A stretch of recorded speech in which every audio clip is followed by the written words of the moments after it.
Assalamualaikum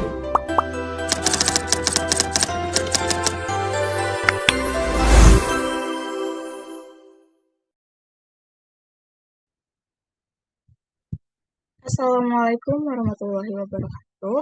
Yang saya hormati kepada Bapak Profesor Dr. Henry Arianto, MM, selaku dosen pengampu dari mata kuliah Manajemen Perkantoran Digital.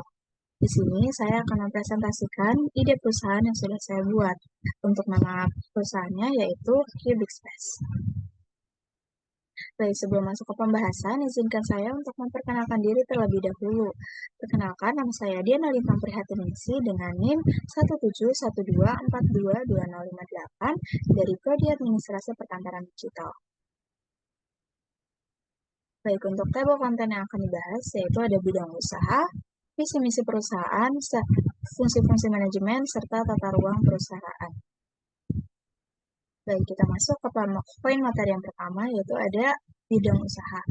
Jadi, PT Cubic Space ini adalah perusahaan yang bergerak di sektor properti, mengembangkan dan mengelola berbagai jenis properti residensial dan komersial, seperti apartemen, rumah, gedung perkantoran, pusat perbelanjaan, serta kawasan industri. Selain pengembangan, perusahaan ini juga menangani penjualan, pemasaran, dan penyewaan properti. PT Cubic Space menawarkan layanan manajemen properti yang meliputi pemeliharaan, keamanan dan layanan pelanggan, serta konsultasi dan pengelolaan proyek pembangunan. Jadi, dengan fokus pada inovasi dan keberlanjutan, PT Cubic Space berkomitmen untuk menjadi pemimpin dalam industri properti di Indonesia. Selanjutnya ada visi misi dari perusahaan PT Cubic Space. Untuk visinya sendiri yaitu menjadi perusahaan terkemuka di bidang pengembangan dan pengelolaan properti yang berkelanjutan, menyediakan hunian dan ruang komersial berkualitas bagi masyarakat. Kemudian untuk misinya, yang pertama merancang dan membangun properti yang fungsional, estetik, dan ramah lingkungan. Kedua, mengelola portofolio properti dengan efisiensi dan profesionalisme yang tinggi. Ketiga, menciptakan nilai tambah bagi pelanggan melalui inovasi dan layanan yang unggul. Keempat, berkontribusi pada pembangunan infrastruktur dan pengembangan komunitas setempat. Dan terakhir, kelima, menjalankan praktik bisnis yang beretika dan berwawasan lingkungan. Nah, selanjutnya ada fungsi-fungsi manajemen di perusahaan PT Cubic Space. Yang pertama itu ada manajemen pengembangan properti. Jadi manajemen ini itu melakukan studi kelayakan, analisis pasar, dan perencanaan desain, kemudian merencanakan dan melaksanakan proyek pengembangan properti residensial dan komersial, serta mengelola konstruksi dan memastikan proyek selesai tepat waktu dan sesuai anggaran. Kedua, ada manajemen penjualan dan pemasaran, yaitu mereka mengembangkan strategi pemasaran untuk mempromosikan properti kepada calon pembeli dan investor, kemudian mengelola tim penjualan untuk mencapai target penjualan properti, serta mengadakan pameran dan acara pemasaran untuk meningkatkan visibilitas properti. Kemudian yang ketiga ada manajemen keuangan. Manajemen ini tuh mengelola anggaran dan alokasi dana untuk proyek-proyek pengembangan, kemudian mengawasi arus kas, laporan keuangan dan kinerja keuangan perusahaan, serta merencanakan investasi dan mencari sumber pendanaan untuk proyek baru.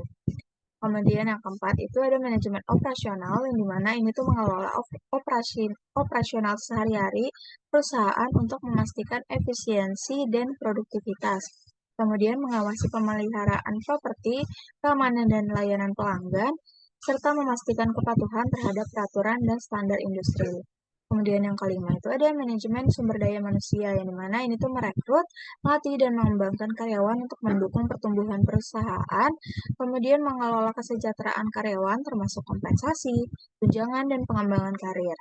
Kemudian yang keenam itu ada manajemen investasi dan aset. Jadi manajemen ini tuh mengelola portofolio aset properti untuk memaksimalkan nilai dan pengembalian investasi, kemudian mengelola hubungan dengan investor dan pemangku kepentingan yang lainnya.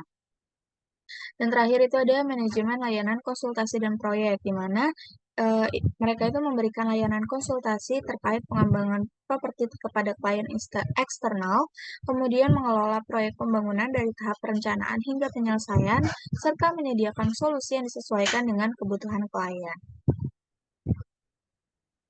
Nah, ini adalah sketsa tata ruang kantor untuk PT Cubic Space.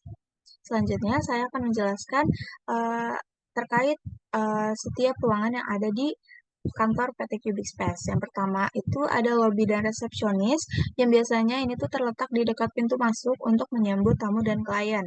Kemudian ada ruang kerja terbuka atau open workspace yang menggunakan partisi rendah untuk memisahkan area kerja tanpa menghalangi pandangan dan komunikasi dan dilengkapi dengan stasiun kerja ekonomis, pencahayaan yang baik, dan akses mudah ke stop kontak listrik dan juga internet.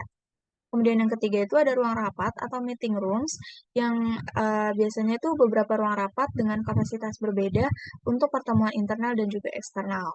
Kemudian yang keempat itu ada ruang manajerial dan eksekutif. Ini adalah kantor pribadi untuk manajer dan eksekutif yang memerlukan privacy. Kemudian yang kelima adalah ruang kolaborasi atau collaboration zone yang ini tuh adalah area informal dengan sofa, kursi santai dan meja kecil untuk diskusi tim dan brainstorming. Keenam ada ruang istirahat atau break room. Area ini tuh adalah karyawan bersantai dan tempat makan siang. Kemudian yang ketujuh itu adalah ruang arsip dan penyimpanan, di mana tempat ini tuh untuk menyimpan dokumen penting dan juga perlengkapan kantor. Kemudian yang kedelapan pastinya ada toilet dan fasilitas kesehatan yang bersih dan nyaman. Kemudian ruang kesehatan dengan tempat tidur dan perlengkapan medis dasar. Kemudian sembilan ada area teknologi dan IT, yang dimana ini tuh adalah ruang untuk server dan peralatan IT dengan akses terbatas, serta dilengkapi dengan sistem pendingin yang memadai untuk menjaga peralatan. Kemudian yang terakhir itu adalah ruang kreatif atau creative space. Tempat ini tuh adalah area khusus untuk tim kreatif atau desain yang memerlukan ruang kerja yang inspiratif. Oke, baik. Mungkin sekian presentasi terkait dengan ide perusahaan yang sudah saya buat. Kurang lebihnya mohon maaf. Wassalamualaikum warahmatullahi wabarakatuh.